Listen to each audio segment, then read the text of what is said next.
Thank y'all for tapping in. It's Zak North, and we getting ready to have a conversation around mental health, an in-house conversation. Thank you so much, Guru, my video director, the hottest up-and-coming video director in the game, one of the greatest of all time. Yes, I'm speaking it now. Get hip. Go watch all my visuals on the Zak North YouTube channel, and that is who Guru is. I appreciate you coming on set, bro. Man, give me my flowers, man. I appreciate it. Oh, yeah, bro. You need the flowers. I don't think we do that, John, enough, bro. We don't. Man. So, today, man, just, I would say some light conversation, but it ain't even light conversation. Just some real conversation, a vulnerable conversation, man, around mental health, man. Just to jump in, bro.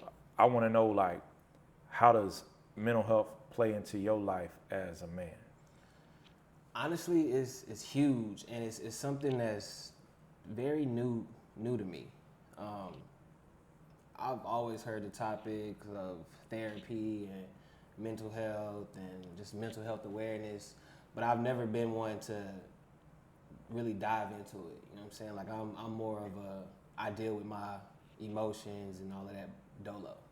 So I don't really talk to people. I just kind of figure it out. So over, like, I would say the past probably like 3 years, I've just been in a self battle with my mental health personally.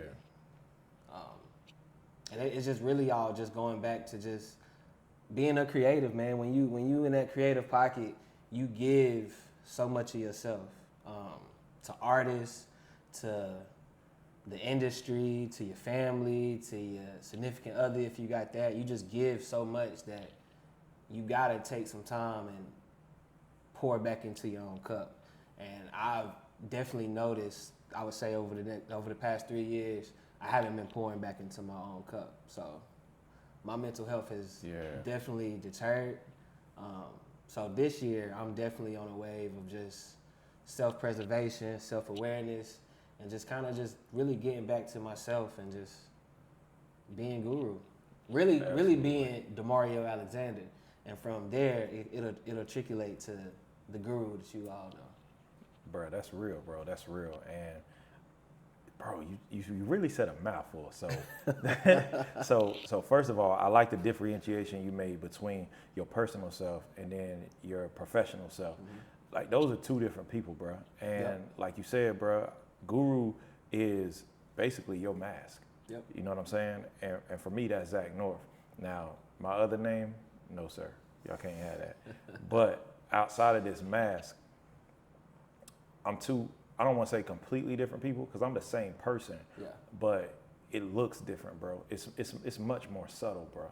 It's much more inwardly focused, introverted, fly on the wall, much more quiet. Mm-hmm. However, bro, like you said last year, bro, I think we worked so much last year just on us alone, and you work outside of us. Just on us alone, it was so much that I forgot me last year. I forgot, and what I mean by that is I forgot to put time into me. Yep. So every year I create a word for myself, and I staple that word and actually pin it up in my bedroom. But for this year, for me, that word is balance. I like that. And I like that a lot. My father, bro, last year, I didn't spend as much time with my kids. I spent time for my kids. So this year for me, it's gonna be, as a man, spending time with the people I love and with myself. Which is huge. Yeah. It's amazing. What kind of effect would you say mental health has had on your creativity? I can get like just in that shell where I'm hitting blank spaces. You know what I'm saying? From a creative standpoint, I'm thinking, and it's just I'm not hitting on nothing. You know what I'm saying? Creatively, I'm not hitting on nothing. I just got a block. We get writer's block. Us creators, we get creative block where we sit in that pocket and we either looking at the screen or looking at the paper, and it's just nothing's coming out. And I've been there. And honestly, working with the House of Dreamz team, you guys have really gotten me out of that pocket just to get back into creating abnormal work. Yeah. You know what I'm saying? Like we not pulling up to the gas station and shooting a run and gun video. You know what I'm saying? We putting thought process into your visuals. You know what I'm saying? We planning them out. We putting treatments behind it, and that's helping me with the creativity part a lot. Yeah, bro. Yeah, bro. I can relate to that so much, man.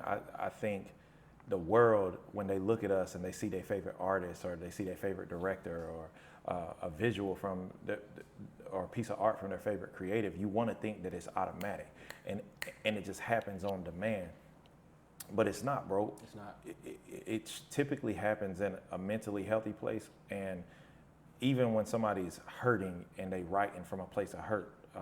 You know, my favorite artist, Kanye, when he wrote 808s and Heartbreaks, he wrote it from a place of hurt, but it's still a mentally healthy place to be able to express those feelings.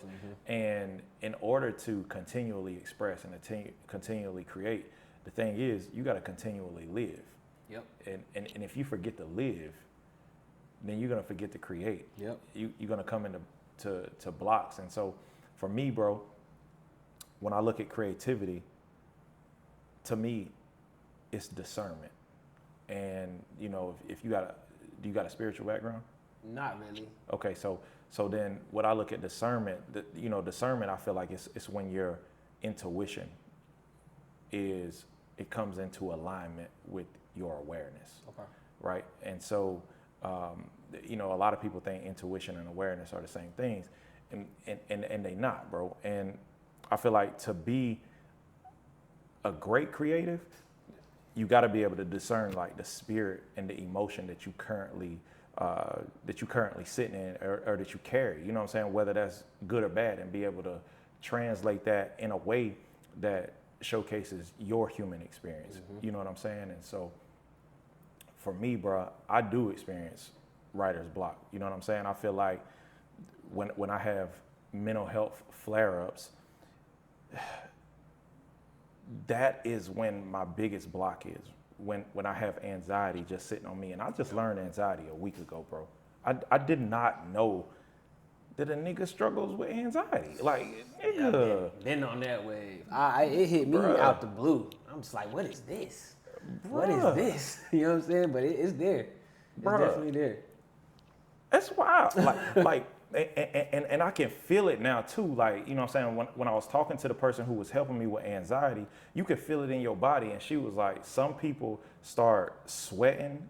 Some people, they get headaches. They feel it in their chest, like an elephant sitting on their chest. Some people pace. Some people twirl their pace. Fingers, it's a lot of love. Bruh. Weird thing for me, my underarms do this thing where they come immensely uncomfortable, bro. Like it's like needles coming through my underarm, like they about to start sweating. Yeah, bro. And I never realized what it was, but I do that. But it's anxiety. When I said that to you and put that out in the atmosphere, my whole insides just did like that. Yep. I was like, oh. Feel like you can't breathe sometimes. Yeah. Do you ever struggle with anxiety on set or in a creative space, or like what's a time where anxiety creeps up? All the time on set. Yeah.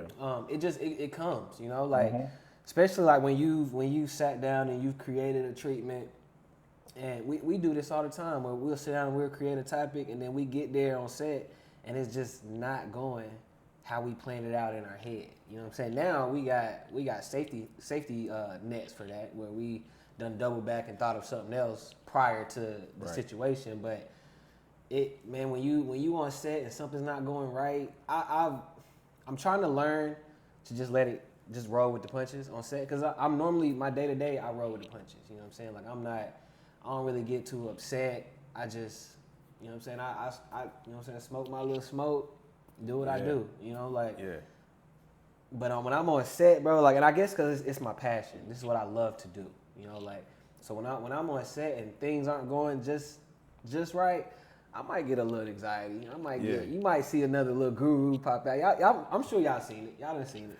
My people I work with. In the beginning more so. If it didn't go how you wanted to, the set was canceling it. We rescheduled. Man, and that's something that I really got to work on. My mom always used to say that. She'd be like, "You come home from school and be mad at something in school, take it on the whole house." I'm like, damn, you right. I do that. Yeah. I do that. I'm toxic. I'm toxic, but Hey, it's man. Hey, man, I think a lot of us are, but what I will tell you, bro, you know what I'm saying? I try to be one to get their flowers.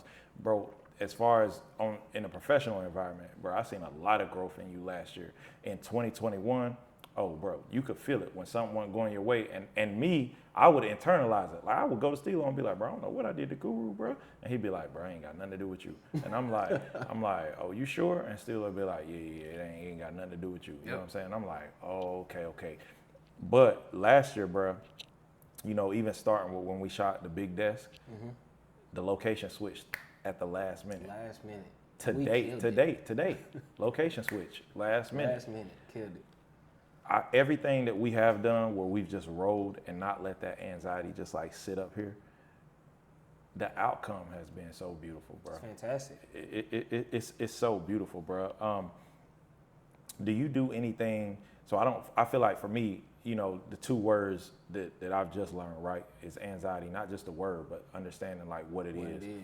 And for those who don't know what it is, it's the accumulation of intrusive thoughts and thoughts such as, this is gonna come out bad. People are gonna think that I'm lame. People are not gonna like my work. I ain't gonna go far. I'm not gonna get the credit that I'm due. This artist is not gonna believe in me no more.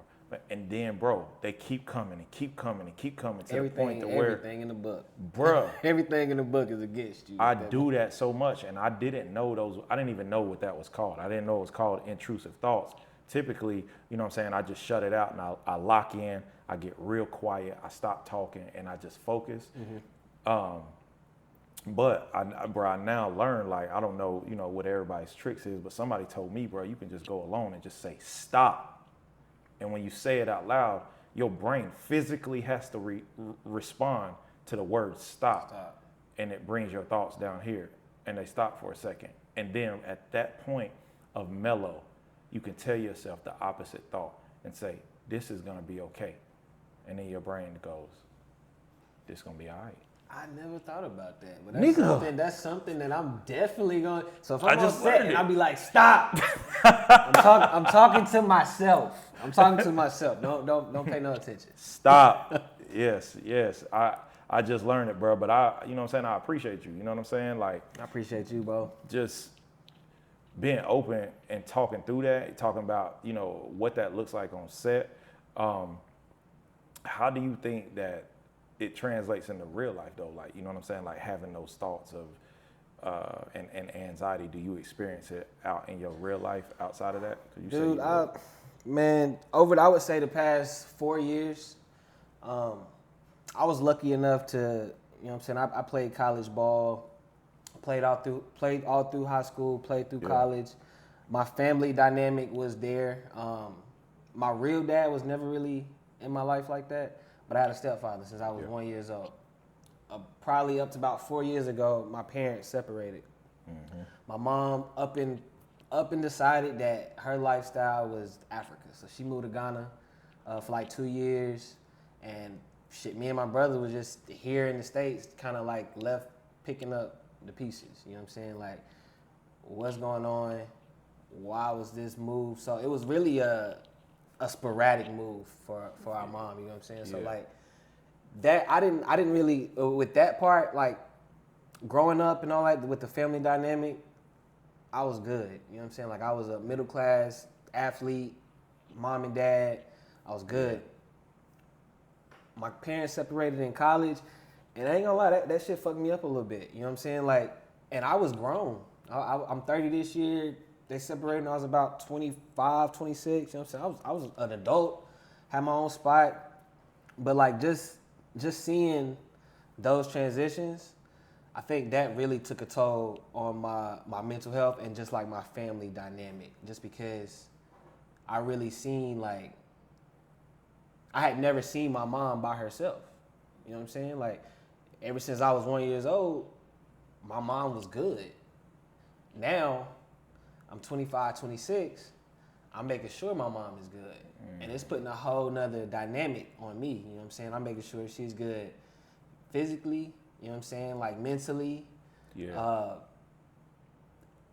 financially, you know what I'm saying? Right. Like, and on top of trying to grow my own career. Right. And then on top of that, like me and my dad, like I said at the beginning, like me and my dad, we didn't really have a huge relationship, but we rekindled that, and he's back in my life. But even with that situation, like, and this is I don't even think anybody on the team know this. You know what I'm saying? Like I've kept this locked up internally, but like my dad, like now to this day, my dad is on drugs. You know what I'm saying? So like, it's been many a times where I done had to leave set or leave my crib or shit. When I was on tour, like I had to make phone calls. Like I done been to hella motels, getting my dad out of hotels and shit. You know what I'm saying? Like just crack houses, all of that, bro. Like just being truly transparent. Yeah. And on top of dealing with that and my mom and just trying to like grow my career and my business and be there for everybody else, like I said at the beginning, I just haven't took that time out for myself. So that's all I'm on, bro. Like this year I'm just on self-awareness, self-improvement, and just really saying no, bro. Like I just been I'm not gonna say I'm a yes man, cause I'm far from that. You know what I'm saying? I'll let you know when you're wrong. I'll let you know when you're right. But like when it comes to like family and friends and just certain dynamics, I just give people so much of me, and I gotta stop. I gotta stop that, cause it really it's done war on my relationship. It's done war on me physically. You know what I'm saying? So like that's where I'm at. Outside of being a creative, that's where I'm at with it. 100%, bro. 100%. I think that's power. First of all, again, thank you for sharing, man. I did not know that about your father. You know, before my father went to prison. You know, I told y'all my story. He went to prison. He got out, and he started preaching. There was a period in between that I don't talk about, and you know, he was hustling. You know, he's selling crack, heroin, all kind of stuff. And then he got hooked on crack. And so, you know, he was in the crack houses. He was laid up with random women, bro. And he's kind of like the head of my family, right? And so it makes sense why he took the path that he did once he got out of prison, bro. First of all, my uncle, you played running back. So to this day, I will tell you that my uncle's records are still unbroken So he was like that? He was like that, bro. He had the cover of Sports Illustrated. Oh, he was like that. Yeah, he was like that. But my dad had him selling weed and cocaine for him at school because he saw that as an outlet to expand. He had his other brother, younger brother, running with him and doing it in other places. His other brother was in charge of seeing the counterfeit game, you know what I'm saying? And they was just, bro, they was really getting it, you know what I'm saying? Well, then my daddy got hooked on it. So his little brothers got hooked on it. And, you know, it's a lady that comes on set. She's around me sometimes. I'll point her out. But she's actually like family. She's been around before to some events. Her dad overdosed. And, you know, my dad took it at the expense of him, which is why he had the life experience he did, bro. But bro, I've walked in before on my dad with like a needle just hanging out of his arm. You know what I'm saying? I don't talk about that. I never. And that goes into this whole time we having these conversations. You just feel like nobody's gonna relate. Nobody's gonna understand. Or no one's gonna listen. You know, like people fake listen all the time. Like they there for the moment or there for like what's beneficial to them, but it's a fake listen. You know what I'm saying? Like they're not really listening. And it's really a double entendre because you can't go into it with that mindset because there are some people that do listen and people that are willing to help. But it just goes back to us being as black men, like ain't nobody there for us. You feel me? Like we just suck it up. Yeah. So, and that's another topic of just going to talk to somebody. I'm big on that. Y'all know I'm going out the country for a little bit, and when I get back, bro, like that's number one on my bucket list. It's Therapy? just going down and going down and sitting down and talk to somebody, Hey, bro. that's real, bro. Real shit. Like my girl been trying to get me to go talk to somebody. It's Always always the ladies, bro. It's always the ladies trying to tell us, and we like, man, fuck all that. I'm like, bro, I'm not trying to hear that. Or Yeah. it's not the fact that I wasn't trying to hear it, because I'm open to receive. It's just a matter of you gonna do it when you feel like you ready, you know. And can't nobody make you do it. Can't nobody guide you to do it. Like when you ready to do it, you'll do it. And I didn't want to be pushed into therapy, because me and my older brother, I got an older brother. I don't talk about him a lot. Our relationship is yeah. I mean that's my older brother, and I love him. We 12 years apart, and we don't see eye to eye. Yeah, you know what I'm saying? different generations, bro. Different generations, bro. Yeah. Like, so, but yeah, bro. And then I think to piggyback off what you said, bro, you saying a mouthful, but one of those things when you talk about people, you know, talking about therapy, and you know your girl trying to like push you into therapy, people always trying to tell us what we need to do, but no one's telling us what it's okay to do. Yeah. You understand what I'm saying? Like, instead of saying, oh, you need to go to therapy, nah, come to me out of a place of love and tell me I could benefit from therapy, what therapy could do for me, and then tell me it's okay to be seen. Mm-hmm. You know what I'm saying? It's to the point where we as niggas, I rarely hear other cultures go, fuck you looking at? You know what I'm saying? Like, think about it. But when we out, we like, man, what the hell, this nigga, bro, I'm guilty of it. I pull up to the light. Animosity, bro. Like, bro, I got limo tent. Bro, my tent looks like this on my car, and I pull up to the stoplight and be like, what the hell, this nigga looking at, bro? Can't even see you. Yo, you good? Let me roll the window all the way down. Can't even see you. And then when I roll it down, you look over. I'm like, why I'm acting tough, bro? I don't want no smoke. Let me roll this bitch back up, bro. I'm trying to go home to my kids. But then it's just afraid to be seen, whatever you feeling in that moment. You know what I'm saying? And I think those conversations of just saying like, hey, it's okay to be seen, and it's okay to share. Mm-hmm. It's okay to talk. It's okay to receive advice. It's okay to be wrong. It's okay to make mistakes. It's okay to have your story and your path. Mm-hmm. You know what I'm saying? I agree with that, 100%. So, you know, before we get out of here, I wanted to tap back in with you, and you shared about your father, and just ask you, and you don't have to share, but it's okay to, you know what I'm saying? How, knowing, you know, that your father is on drugs, how does that impact you? How do you feel about that? It impacts me a little different, just because, as y'all know, my dad got into a car accident a few years back when he was hit by an 18-wheeler. Yeah. And that day he died 3 times. And he was lucky enough to live and receive his settlement and do all of that. And, you know, like, I knew my dad he had been an addict before, but I thought we was past that. This new wave of me finding him in hotels and me having to go get him out of rooms and stuff like that, it didn't start until after he received his settlement, as you would think, you know what I'm saying? Like, so, like, when he got his settlement, I'm pretty much beneficiary, you know what I'm saying? Like, I'm handling his day-to-day lifestyle, you know, like, from handling his bills and stuff like that. So, like, now that he's going down this road, it's still kind of, like, dragging me, because, like, it's like, dude, you still got responsibilities that you got to take care of, mm-hmm. that I'm attached to, you know, like, in a certain sense. Yeah. So it's really a hard conversation with him, man, because he gonna be his own man, and he gonna want to do what he want to do. But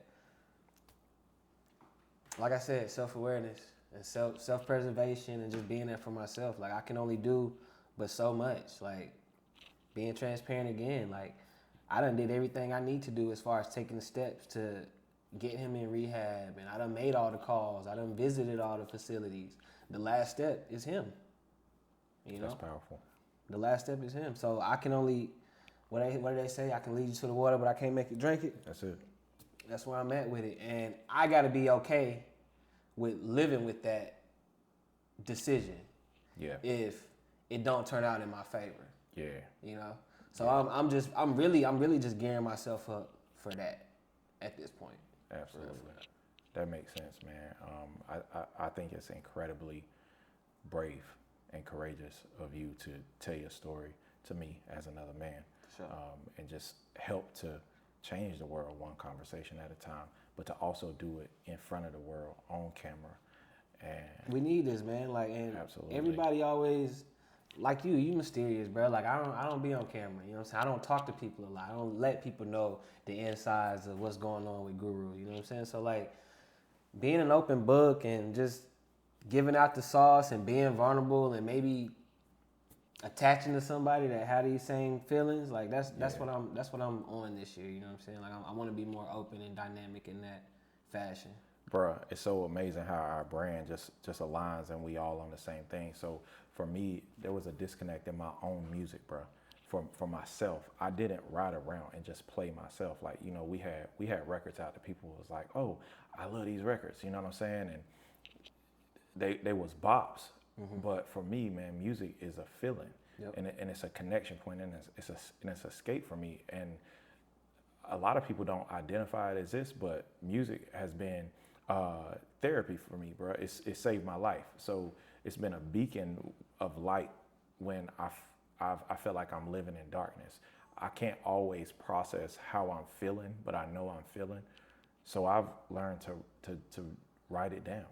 And later when I'm looking back over how I'm feeling, like, you know, bro, you know, not to say I got a black book or nothing, but I got a little note on my phone, bro, where I document certain feelings with different people that I've interacted with throughout the years or certain situations, so that when I'm writing, bro, I can express that and give it. I knew, I went to Stilo and I said, bro, this ain't me. You know what I'm saying? I got to find a way to transition this into a space that's me. And we started out building this brand, bro, and chasing virality and chasing. Definitely trying to go viral. Yeah, bro. And like chasing fame because that's what's presented to you. Yep. You got to reach that level when nobody's having a conversation of like, hey, man, slow down, be vulnerable, be your authentic self. And there's at least 1 million people in the world who are just like you, who mm-hmm. have their 16 personality types. Yep. If you take 8 billion and divide it down into what, 16, that's 500 million people with my personality type roundabout. If we're doing that math, at least 1 million of those is gonna rock with me, but I gotta present me. Mm-hmm. If I'm presenting a shell of myself and I'm presenting music that I think they're gonna like, or if you shoot a visual that you think people are gonna like, or you shoot, if I put a song out that I think and I hope they like, bruh, it's gonna miss the market. It misses. It's gonna miss every time because it don't feel right to you. You know what I'm saying? It's gonna miss every time. You're not gonna hit the mark trying to base your work off of what others done did or trying to be like what others done did. You know what I'm saying? Like, that's why when people always come up to me, they be like, bro, I wanna be able to shoot the content like y'all shoot with Zach. You know what I'm saying? I'm just like, y'all don't. Of course, I don't say this to them, and I guess y'all will be learning something now that I'm on camera. But like, every artist is not Zak North. You know what I'm saying? Like, we take a different approach with you. You know what I'm saying? That artist's approach might not be the same approach we took with you. It might not need to be. You know what I'm saying? Like, you don't have a face, so the approach that we take with you is a whole lot different than what an artist not wearing a mask might. You know what I'm saying? Like, so. Right. And then I think it comes down to too, bro. It comes down to that piece. It comes down to that artist and where are you at as an artist and how in tune with yourself. And Zak's in tune with himself. Mm-hmm. Zak knows what Zak wants and where he wants to go to. Guru knows what he wants to shoot and how he wants to shoot it. So when we come together and we lay these ideas out on the table, it's a marriage of authenticity. Yep. And you know, on this project that I'm releasing, Entry for One, bro, it's some of my greatest work, and it's some of my greatest work because instead of running from what influenced me, it's okay to be influenced and it's okay to be inspired, but you got to tell it through your voice. Your voice. You understand what I'm saying? And I think that's the difference of where we are, and if people are trying to aim to shoot the content like us, you know, I don't. Matter of fact, no, I ain't gonna be humble. I do know. I do know that people probably look out and try to get the quality of the content, but the quality of the content is the people behind the content. And that goes even back to a mental health conversation and vulnerability. Yep. You got to start with yourself first, and the content will follow. But I'm excited for what we about to give to the world and the Definitely journey that we excited. take in upward. I It's gonna think be a great year, man. oh man, it's gonna be an amazing Great year. And I pray that we all have the patience that to stay with it even beyond this year, because all we're doing is funneling the attention up and out. Yep. And Done when a it great pops, job at that yeah, so far. it's gonna pop, bro. So Done a great job with that. So I appreciate you, bro, coming Appreciate you, on boss. set, man. Last question what's up? Talk to me.